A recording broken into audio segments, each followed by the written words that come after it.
Hello students, मैं हूं विकास मिश्रा और आप देख रहे हैं आपका अपना चैनल शरण ओमेगा क्लासेस। सो स्टूडेंट्स, मैं आपके सामने एक बार फिर प्रेजेंट हूं एक नई वीडियो के साथ क्लास 10 की ट्रिग्नोमेट्री का, जिसमें हम ट्रिग्नोमेट्रिक आइडेंटिटीज के बाद इस टेबल के बारे में बात करेंगे। जी हाँ स्टूडेंट्स, अब हम बात करेंगे जो ट्रिग्नोमेट्रिक रेशियो थे उसके जो एंगल्स होते हैं उनकी वैल्यूज पर, कि उनकी वैल्यूज को कैसे फाइंड किया जाता है, ट्रिग्नोमेट्रिक टेबल कैसे बनती है और उससे रिलेटेड जो क्वेश्चंस किए जाते हैं वो कैसे सॉल्व होते हैं। सो स्टूडेंट्स, टाइम वेस्ट ना करते हुए आइए सबसे पहले बात करते हैं कि जो ट्रिग्नोमेट्रिक रेशियो है वो क्या होती है, इसका कैसे हेल्प लिया जाता है और इसको कैसे कंस्ट्रक्ट किया जाता है। सो स्टूडेंट्स, मैं आपको सबसे पहले बता देना चाहता हूं कि ये जो ट्रिग्नोमेट्रिक टेबल होती है ये हमारी एंगल पर बेस्ड होती है। जी हाँ स्टूडेंट्स, हम वही एंगल जो हम बचपन में बनाते थे, 0 degree, 30 degree, 45 degree and 90 degree. Students, तो हमें यहाँ पर जो वैल्यूज गिवन होती हैं वो 90s तक गिवन होती हैं, डिफरेंट डिफरेंट थीटास की, जिसके बारे में हम अपने प्रीवियस क्लासेस में स्टडी कर चुके हैं कि हमारे 6 टाइप के थीटास होते हैं: sine theta, cos theta, tan theta, cosec theta, sec theta and cot theta. ठीक है स्टूडेंट्स, तो अगर हम बात करें तो आप ध्यान से देख सकते हैं कि आपके सामने ये टेबल बनी हुई है जिसमें हमने लेफ्ट हैंड पर थीटास को लिखा हुआ है, साइन, कॉस, टेन, कोसेक, सेक, कॉट, और यहाँ अपर लाइन में हमने थीटा की वैल्यू लिखी हुई है 0 डिग्री, 30 डिग्री, 45, 60 एंड 90 डिग्री। यहाँ पर आप ध्यान से देख सकते हैं कि जो साइन 0 डिग्री की वैल्यू है वो 0 है, साइन 30 की वैल्यू 1/2 होती है, साइन 45 1/√2 होता है, साइन 60 √3/2 होता है, साइन 90 1/1 यानी कि 1 होता है। सो स्टूडेंट्स, ये जो टेबल है ये बनती कैसे है, इसको फाइंड कैसे किया जाता है, आइए हम अपनी इस वीडियो में समझते हैं।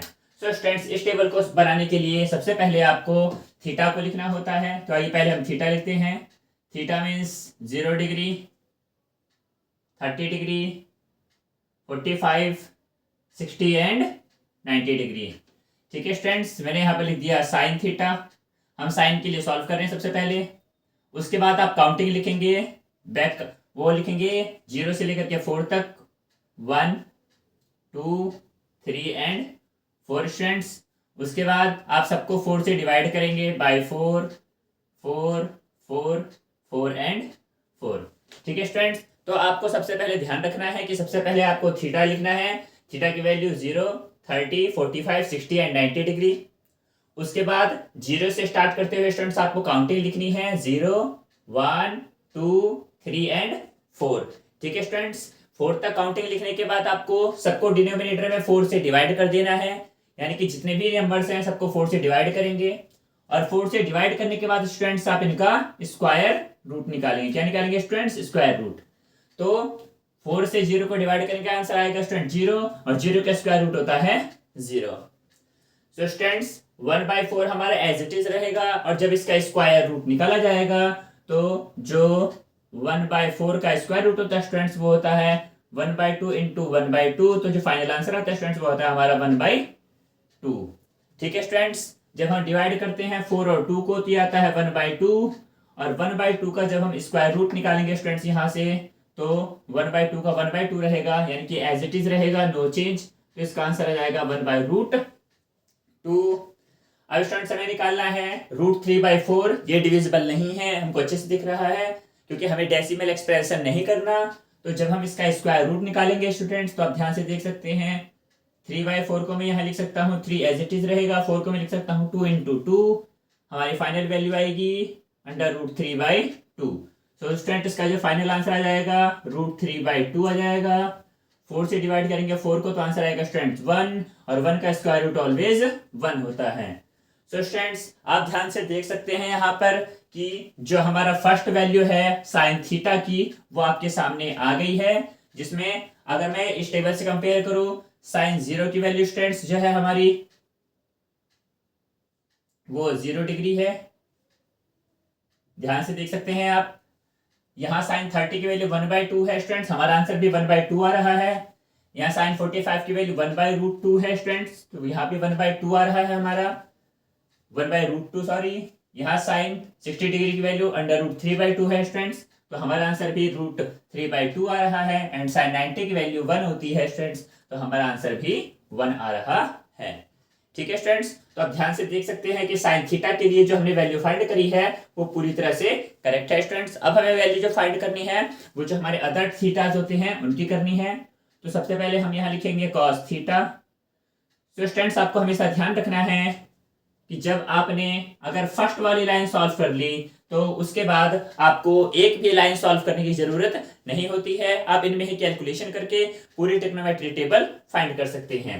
जैसे कि साइन थीटा की वैल्यू आने के बाद और कॉस थीटा की वैल्यू फाइंड करनी होती है तो इसको हम बैक रेलगाड़ी की तरह चला देते हैं स्टूडेंट्स। जी हाँ, यानी कि जो 90 की वैल्यू होती है स्टूडेंट्स वो हमारी 0 डिग्री में आ जाती है यहाँ पर। कॉस 60 की वैल्यू साइन 30 में आ जाएगी स्टूडेंट्स, √3/2। 45 की वैल्यू स्टूडेंट्स 45 में रहेगी, 1/√2। 30 की वैल्यू स्टूडेंट 60 में चली जाएगी, 1/2। और 0 की वैल्यू 90 में चली जाएगी, तो स्टूडेंट आ जाएगा यहाँ पर हमारा 0। तो स्टूडेंट आप ध्यान से देख सकते हैं कि जो हमारी कॉस थीटा की लाइन है वो भी एकदम एज इट इज सेम आ रही है। कॉस 0 1 होता है, यहाँ भी 1 है। कॉस 30 √3/2 होता है, यहाँ भी सेम है। cos 45 1/√2 एज इट इज है। cos 60 1/2 सेम है। एंड cos 90 की वैल्यू 0 होती है तो यहाँ पर भी सेम आ रहा है। सो स्टूडेंट्स उसके बाद आपको ध्यान रखना है कि जब हम tan थीटा की वैल्यू फाइंड करते हैं तो जो tan थीटा होता है हमारा वो स्टूडेंट्स साइन थीटा और cos थीटा को डिवाइड करने पर जो वैल्यू आती है वो स्टूडेंट्स हमारी tan थीटा की होती है। जी हाँ स्टूडेंट्स, यानी कि जब साइन थीटा की वैल्यू है इसको हम डिवाइड करेंगे किससे, कॉस थीटा से, और डिवाइड करने पर जो वैल्यू आती है वो हमारा आंसर होता है। तो स्टूडेंट जब मैं 1 से 0 को डिवाइड करूंगा तो आंसर आएगा 0। 1/2 से √3/2 को जब आप डिवाइड करेंगे स्टूडेंट्स तो आप ध्यान से देख सकते हैं, मैं यहाँ डिवाइड करके दिखाता हूँ। 1/2 डिवाइडेड बाई √3/2, 2 से 2 कैंसिल हो जाएगा, हमारा 1/√3 बचेगा। तो आंसर जाएगा 1/√3। ठीक है स्टूडेंट्स, सिमिलरली 1/√2 से जब आप डिवाइड करोगे 1/√2 को तो जो हमारा फाइनल आंसर आएगा वो आएगा 1। ठीक है स्टूडेंट्स, सेम इसी तरीके से जब आप √3/2 से 1/2 को डिवाइड करते हो तो जो हमारा आंसर आता है 2 से 2 कैंसिल, √3/1 आता है तो जिसको हम सिंपली √3 लिखते हैं। एंड स्टूडेंट्स आपको हमेशा ध्यान रखना है कि क्लास 10th में जब भी आप 0 से किसी अदर नंबर को डिवाइड करते हैं तो आंसर हमेशा नॉट डिफाइंड या फिर आपका इनफाइनाइट आता है। जी हाँ स्टूडेंट्स, ये आपके लिए एक नया कॉन्सेप्ट होगा कि जब आप 0 से किसी भी नंबर को डिवाइड करेंगे तो आपका जो आंसर होता है वो हमेशा 0 नहीं आता, वो हमेशा नॉट डिफाइंड यानी कि इनफाइनाइट आता है। ठीक है स्टूडेंट्स, तो आपने ध्यान से देखा यहाँ पर कि हमने 3 थीटास जो होते हैं, साइन थीटा, कॉस थीटा और टेन थीटा, इनकी वैल्यू फाइंड कर ली है। और अब हम यहाँ पर जो बाकी के 3 डिफरेंट थीटास होते हैं उनकी वैल्यू फाइंड करेंगे। जैसे कि हम पहले से जानते हैं कि जो हमारा साइन थीटा होता है वो कॉसेक का अपोजिट होता है, कॉस थीटा हमारा सेक का अपोजिट होता है और टेन थीटा कॉट का अपोजिट। अपोजिट का स्टैंड मतलब होता है हमें इनकी वैल्यू को रेसिप्रोकल कर देना होता है और जो वैल्यू जो आती है वो हमारा आंसर होता है। तो आइए अब हम निकालते हैं। तो सबसे पहले हम निकालेंगे कॉसेक थीटा की वैल्यू स्टूडेंट्स।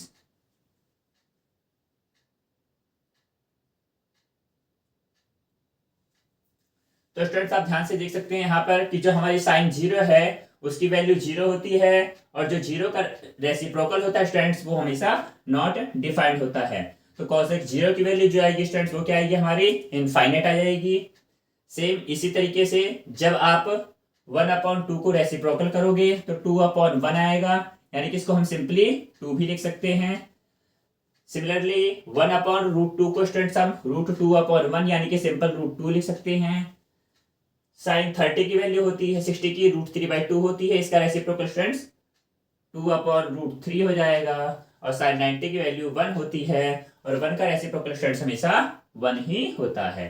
तो यहाँ पर कॉस थीटा की वैल्यू आ गई है cos 0 infinite, cos 30 degree 2, cos 45 √2, cos 60 2/√3 and cos 90 1। Similarly students अब हम निकालेंगे सेक थीटा की वैल्यू। सेक थीटा स्टूडेंट्स हमारा कॉस थीटा का रेसिप्रोकल होता है और जब हम कॉस को रेसिप्रोकल करेंगे तो जो हमारी वैल्यू आती है वो ये होती है। सो स्टूडेंट्स cos 0 की वैल्यू 1 होती है और 1 का रेसिप्रोकल हमेशा 1 होता है। सेम cos 30 √3/2 है, इसका रेसिप्रोकल 2/√3 हो जाएगा स्टूडेंट्स। ये हो जाता है cos 45 1/√2 है, इसका रेसिप्रोकल √2 हो जाएगा। 1/2 का रेसिप्रोकल स्टूडेंट्स ओनली सिंपल 2 हो जाएगा हमारा, एंड 0 का रेसिप्रोकल इनफाइनाइट हो जाएगा। ठीक है स्टूडेंट्स, जैसे मैंने आपको पहले ही बता रखा है कि जब भी किसी नंबर को आप 0 से डिवाइड करोगे तो स्टूडेंट जो हमारा आंसर है वो क्या जाएगा, हमेशा इनफाइनाइट आएगा, क्योंकि 0 का रेसिप्रोकल स्टूडेंट्स 0/1, इसका रेसिप्रोकल हो जाएगा 1/0 और 1/0 की वैल्यू स्टूडेंट्स नॉट डिफाइंड होती है। अब हमें यहाँ पर लास्ट फाइंड करनी है cot थीटा की वैल्यू, एंड cot थीटा हमारा जो होता है वो 10 का अपोजिट होता है। तो स्टूडेंट्स आइए cot की वैल्यू फाइंड कर लेते हैं। तो सबसे पहले tan 0 का अपोजिट स्टूडेंट्स नॉट डिफाइन होगा। tan 30 1/√3, तो इसका जाएगा √3, 1 का रेसिप्रोकल 1 ही होगा स्टूडेंट्स। यहाँ पर √3 के अपॉन में हम 1 ले सकते हैं, तो इसकी जो फाइनल वैल्यू आएगी वो आएगी 1/√3, एंड इनफाइनाइट का जो अपोजिट होता है स्टूडेंट्स वो होता है हमारा 0। सो आप ध्यान से देख सकते हैं कि यहाँ पर जो हमारी सारी वैल्यूज है वो आ चुकी हैं। ठीक है स्टूडेंट्स, तो इस तरीके से हम जो अपनी ट्रिग्नोमेट्री टेबल है उसको इजीली सॉल्व कर सकते हैं और फाइंड कर सकते हैं। मैं एक बार पूरी टेबल को फिर से रिपीट कर देता हूँ ताकि आपको अच्छे से समझ में आ जाएगा, और अगर आप इसको प्रैक्टिस करते हैं, बना के देखते हैं, तो आप इनकी वैल्यू को इजीली समझ पाएंगे और लर्न कर पाएंगे। बेसिकली स्टूडेंट्स आपको ये 2 लाइन रिमेंबर रखनी होती है, कौन कौन सी, साइन थीटा और कॉस थीटा की, क्योंकि एक फॉर्मूला होता है tan theta equal to sine theta upon cos theta. और अगर आप कैलकुलेशन में फास्ट हैं तो आप साइन कॉस की वैल्यूज को सिमिलर लग करके किसकी, tan की वैल्यू फाइंड कर सकते हो। और उसके बाद आप हमेशा रिमेंबर रखेंगे कि साइन का रेसिप्रोकल कॉसेक होता है, तो जब भी आपको कॉसेक की वैल्यू फाइंड करनी है तो साइन की वो वैल्यू लीजिए, उसको रेसिप्रोकल करिए, और उसके बाद जो आपका आंसर आएगा वो कॉसेक का आंसर होगा। इस तरीके से आप इसको पूरा इजीली सॉल्व कर सकते हैं। ठीक है, तो मैं एक बार फिर से रिपीट कर देता हूँ आपके लिए कि इस टेबल को करते कैसे हैं। तो स्टूडेंट सबसे पहले आपको थीटा की वैल्यू लिखनी है 0, 30, 45, 60 एंड 90। उसके बाद आपको काउंटिंग लिखनी है 0 से 0, 1, 2, 3 एंड 4। फिर सबको 1 बाय 1 4 से डिवाइड करना है, बाय 4, 4, 4, 4 एंड 4। 4 से डिवाइड करने के बाद स्टूडेंट्स जो डिविजिबल हैं उनको डिवाइड करना है, जो डिवाइड नहीं होते उनको डिवाइड नहीं करना है, क्योंकि हमें यहाँ डेसिमल एक्सपेंशन नहीं करना, डेसिमल वैल्यू फाइंड नहीं करनी। उसके बाद सबका हम स्क्वायर रूट निकालते हैं स्टूडेंट्स, और उम्मीद करता हूँ आपको स्क्वायर रूट आता होगा क्योंकि वो बेसिक सा नॉर्म होता है हमारा। अब जैसे ही हम स्क्वायर रूट निकालते हैं तो 0/4 का 0 होता है, 1/4 का स्क्वायर रूट 1/2 आता है, 1/2 का स्क्वायर रूट 1/√2, 3/4 का स्क्वायर रूट √3/2 एंड 1 का स्क्वायर रूट 1 आता है स्टूडेंट्स। जब साइन की वैल्यू मिलती है तो आप इसको रेलगाड़ी की तरह जब वापस लेकर के जाते हो तो हमारी वैल्यू कॉस की मिल जाती है, जैसे कि साइन 90 की वैल्यू cos 0 में जाएगी, साइन 60 cos 30 में आ जाएगा, 45 का 45 में रहेगा, साइन 30 60 में आ जाएगा, और साइन 0 cos 90 में आ जाएगा। ठीक है स्टूडेंट्स, फिर इस फॉर्मूले का यूज करते हुए मैं tan की वैल्यू निकालूंगा, यानी साइन थीटा की वैल्यूज को डिवाइड करेंगे cos थीटा से, तो हमारे पास ये tan की वैल्यू आ जाएगी। उसके बाद आपको क्या करना है कि cosec थीटा के लिए 1/sin थीटा कर देना है, यानी कि जब आप साइन थीटा को रेसिप्रोकल करोगे तो cosec थीटा की वैल्यू आएगी, जब cos थीटा को रेसिप्रोकल करोगे तो sec थीटा की वैल्यू आ जाएगी, एंड जब आप tan थीटा को रेसिप्रोकल करेंगे तब आपको cot थीटा की वैल्यू आ जाएगी। ठीक है स्टूडेंट्स, तो उम्मीद करता हूँ कि आपको पूरी ट्रिग्नोमेट्री टेबल अच्छे से समझ में आ गई होगी, और अगर आपको ये टेबल समझ में आ गई हो तो इसको कॉपी में राइट डाउन करें, फिर इसको वापस बिना देखे सॉल्व करें, प्रैक्टिस करें और चेक करें आपकी वैल्यू सही है या नहीं है। आपको इस पूरे टेबल में स्टूडेंट्स 2 बातों का हमेशा ध्यान रखना है कि 1/0 स्टूडेंट्स हमेशा इनफाइनाइट होता है और 1 का रेसिप्रोकल स्टूडेंट्स हमेशा 1 होता है। ये कुछ वैल्यू है जहां बच्चे बनाते समय कंफ्यूज होते हैं, तो आपको कंफ्यूज नहीं होना है। और आप इसको ऐसे भी याद रख सकते हैं कि जो नॉट डिफाइंड वैल्यू होती है वो टेन थीटा में होती है 90 डिग्री में, और सेक थीटा में होती है 90 डिग्री में। यानी कि स्टूडेंट्स सेक 90 और टेन 90 जो होते हैं वो नॉट डिफाइंड होते हैं। सेम ऐसे स्टूडेंट्स कॉसेक 0 और कॉट 0 जो होते हैं स्टूडेंट्स हमारे, ये दोनों के दोनों नॉट डिफाइंड होते हैं। यानी ये चार प्लेस पूरे में होती है जो नॉट डिफाइंड होती है। अगर आपने इन चारों को याद कर लिया तो बाकी सारी वैल्यू आप इजीली फाइंड कर सकते हैं। तो उम्मीद करता हूँ आपको पूरी टेबल अच्छे से समझ में आ गई होगी। अगर पूरी टेबल समझ में आ गई है तो इसको लिखिए, प्रैक्टिस करिए।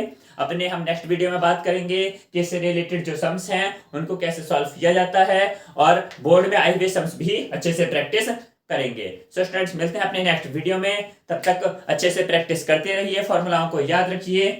नमस्कार।